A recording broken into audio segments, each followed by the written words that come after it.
Waste Bengal की CM Mamata Banerjee ने कहा है कि उनको कोई जानकारी नहीं दी गई है, जिसकी वजह से उन्होंने अपने बाकी कार्यक्रम तय कर लिए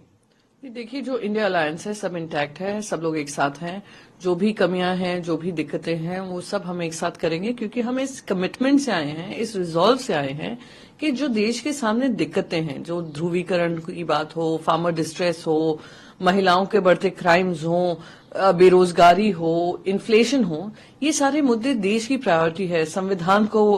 दरकिनार किया जा रहा है, डेमोक्रेसी के जो प्रिंसिपल्स हैं उसको खत्म किया जा रहा है। तो इन सब मुद्दों के इस कमिटमेंट से हम आए हैं। क्योंकि शॉर्ट नोटिस था, सिटिंग चीफ मिनिस्टर हैं, अपना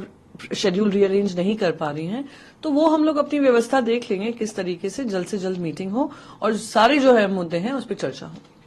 मैम, कांग्रेस के जनरल सेक्रेटरी और कम्युनिकेशन इंचार्ज जयराम रमेश ने कहा है कि मऊ मोइत्रा पर जो एथिक्स कमेटी की रिपोर्ट आई है उस पर उनका स्टैंड क्लियर है और ये पॉलिटिकल कॉन्स्पिरेसी है उनको हरास करने की। बिल्कुल, जिस तरीके से एथिक्स कमेटी के माध्यम से जिस अर्जेंसी से रिपोर्ट भी आ जाती है, वोटिंग भी हो जाती है, उनको गिल्टी भी करार कर दिया जाता है, दिखाता है क्योंकि एक वो वोकल क्रिटिक रही है गवर्नमेंट की, तो government is going after her. पर ये जो एक रॉन्ग प्रेसिडेंट बन रहा है कि एथिक्स कमेटी निर्णय लेगी कि जनता ने जिनको चुनकर भेजा है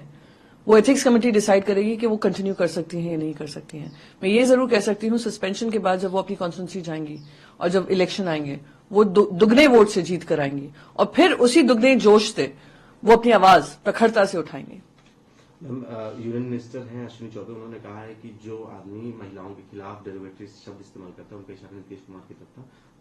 उनको इंडिया अलायंस से जोड़ते हुए उन्होंने बताया कि वो जो है उसको साइकोलॉजिस्ट के पास जाना चाहिए। किसको साइकोलॉजिस्ट के पास जाना चाहिए, किसको नहीं जाना चाहिए, वो अश्विनी चौबे जी निर्णय नहीं लेंगे।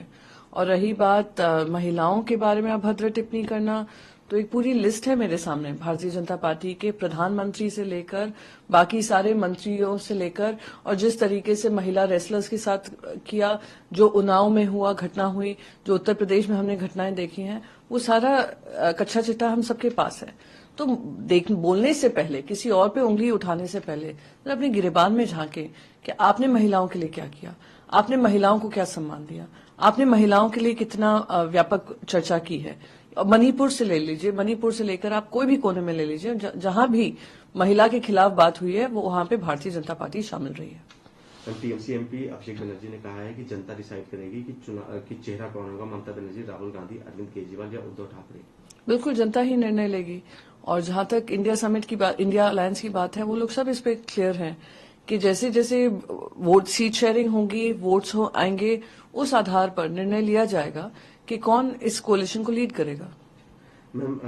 जो चुनाव हुए 4 राज्यों में, वहां पे महिलाओं की जो भागीदारी रही वो 1/3 से बहुत कम है। भागीदारी रही इन टर्म्स ऑफ कैंडिडेट्स, तो in terms of results also, और इन टर्म्स ऑफ कैंडिडेट्स भी आप देख लीजिए कि आप 33% रिजर्वेशन ले आए, आपने कहा कि हम 33% रिजर्वेशन आएंगे, उसके आधार पे आप वोट लेने गए, महिलाओं ने जम के वोट दिया, पर कितनी महिलाओं की आवाज असेंबली में पहुंचेगी, ये सवाल निशान उठता है हर पॉलिटिकल पार्टी पे कि एक तरफ हम महिलाओं के उत्थान की बात करते हैं, महिलाओं को एम्पावर करने की बात करते हैं, पॉलिटिकली एम्पावर करने की बात करते हैं, दूसरी तरफ जब सीट एलोकेशन होता है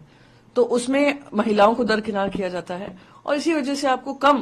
परसेंटेज ऑफ विमेन असेंबलीज में देखेंगे। दुर्भाग्यपूर्ण है। मैं उम्मीद करती हूँ स्पेशली नेशनल पार्टीज इसका संज्ञान लेकर कॉन्शियसली महिलाओं को आगे बढ़ाएंगे।